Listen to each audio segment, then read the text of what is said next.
चलो भाई देखो अब मैं क्या करता हूँ। की लाशें गिर रही तब भी रोका नहीं जाता।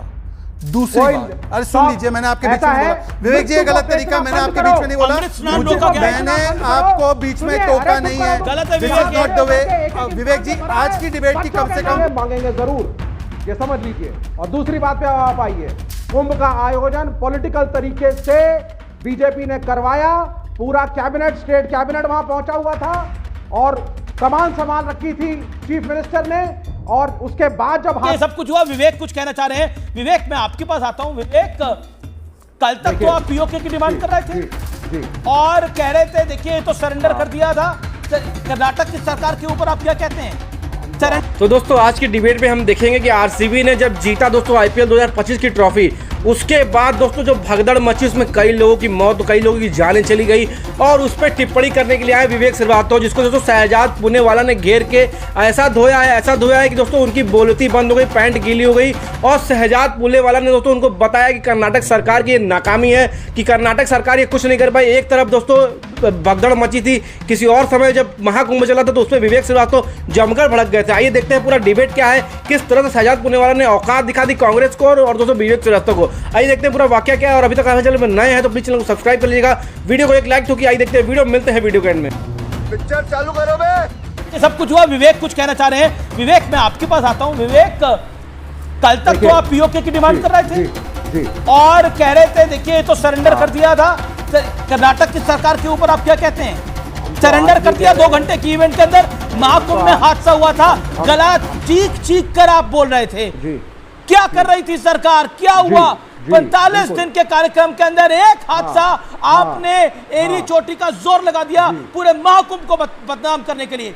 इस देश के नेताओं ने मृत्यु कुंभ क्या महाकुंभ को, एक धार्मिक कार्यक्रम को मृत्यु कुंभ की संज्ञा दी गई। ममता बनर्जी ने कहा गया नहीं सुनना पड़ेगा, धार्मिक कार्यक्रम को मृत्यु कुंभ की संज्ञा दी गई। ममता बनर्जी ने कहा गया नहीं सुनना पड़ेगा। लालू प्रसाद यादव जी ने क्या बोला, मुझे बताने की आपको आवश्यकता नहीं है। लेकिन आपको पीओके चाहिए, आप सरेंडर की बात करते हैं और 2 घंटे का इवेंट नहीं करा सकते आप लोग। सरेंडर जी हुजूर, मैं अभी भी इसको एंडोर्स करूंगा। और ये सबसे पॉपुलर कमेंट है, जब से बोला गया है जबरदस्त तरीके से वायरल हो रहा है और ये जनता की जनता की भावना है आज, और इसका उत्तर देना पड़ेगा। चाहे ये हादसे की डिबेटें खत्म हो जाए तब मांगेंगे जरूर, ये समझ लीजिए। और दूसरी बात पे आप आइए, कुंभ का आयोजन पॉलिटिकल तरीके से बीजेपी ने करवाया। पूरा कैबिनेट, स्टेट कैबिनेट वहां पहुंचा हुआ था और कमान संभाल रखी थी चीफ मिनिस्टर ने। और उसके बाद जब हादसा हुआ तो योगी आदित्यनाथ साहब मना कर रहे थे, उनको पता ही नहीं था। वो तो भला हो ऑनरेबल प्राइम मिनिस्टर के उस ट्वीट का, जिसके बाद कम से कम संज्ञान लिया उन्होंने कि यहां मृत्यु हुई है। कैसे कंपेयर कर रहे हैं आप दोनों इंसिडेंसेस को? यहां पे was it a government event? It was not, it was a private event. जो पुलिस पर देखा आपने लापरवाही का नतीजा है। कितने लोग आएंगे, गलत इन्फॉर्मेशन बोला गया। अभी इंक्वायरी की रिपोर्ट विवेक, झूठ को बोला गया। मंत्री ने झूठ बोला क्या? बोला 5000 पुलिस थी और कोर्ट में बोला 1500 पुलिस थी। नहीं, आप कह रहे स्टेट स्पॉन्सर्ड इवेंट नहीं था ये, लेकिन वहां पे मुख्यमंत्री और मुख्यमंत्री थे, दोनों के बीच में झगड़ा है, जबरदस्त झगड़ा है। आप सुनिए सर, मैं बता दूं सर, जब मैं दिल्ली के अंदर कोई पॉलिटिकल इवेंट करता हूं, चाहे धरना करता हूं, होम मिनिस्टर की दिल्ली पुलिस मुझसे कहती है और सबसे कहती है और कहना चाहिए कि आप बताइए कितने लोग आपके आ रहे हैं और लोकेशन क्या है और पुलिस बंदोबस्त चाहिए कि नहीं चाहिए, और चाहिए तो कितने कांस्टेबल चाहिए, पूछा जाता है। ओके, ठीक है। कर्नाटका की ओके विवेक, आपका जवाब। अब मैं पूछना चाहता हूं और एक एक करके जवाब दीजिए विवेक जी।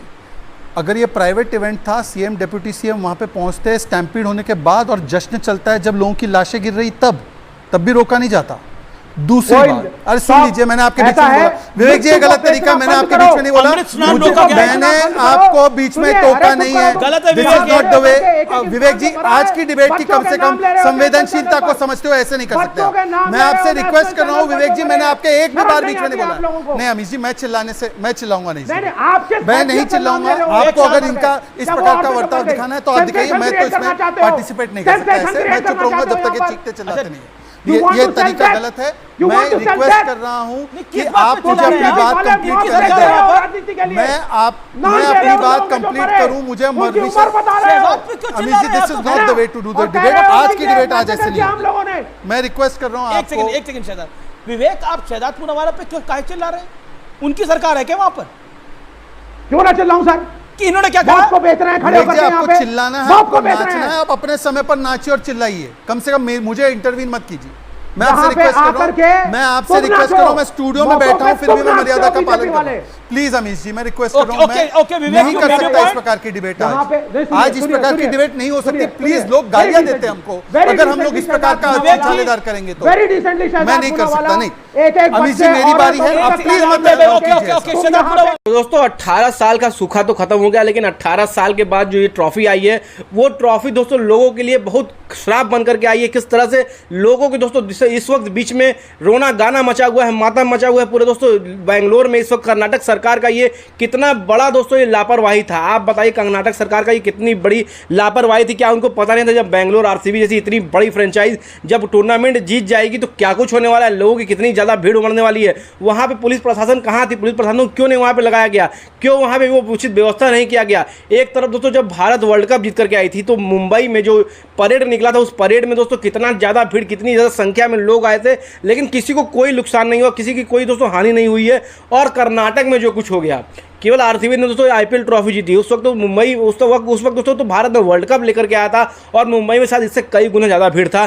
तब दोस्तों वहाँ पे कुछ भी नहीं हुआ, कोई हादसा नहीं हुआ, क्योंकि दोस्तों वहाँ की सरकार और वहाँ की पुलिस प्रशासन पूरी तरह से सशक्त थी, पूरी तरह से तैयार थी सब चीज़ को झेलने के लिए, सब चीज़ को समझने के लिए। और सबको एक लाइन दोस्तों उन्होंने जो मैनेजमेंट किया है, वो मैनेजमेंट क्या कर्नाटक सरकार नहीं कर सकती थी? क्या उनको पता नहीं था कि ये कुछ होने वाला है? कर्नाटक सीएम, डेप्यूटी सीएम दोस्तों इस वक्त केवल सफाई देते नजर आ रहे हैं कि हमारी गलती नहीं है, ये हमको पहले से नोटिस नहीं मिली थी। अबे तो नोटिस क्यों नहीं मिली थी तुमको? तुम क्यों नहीं जाके पूछने गए, क्यों नहीं बात करने गए?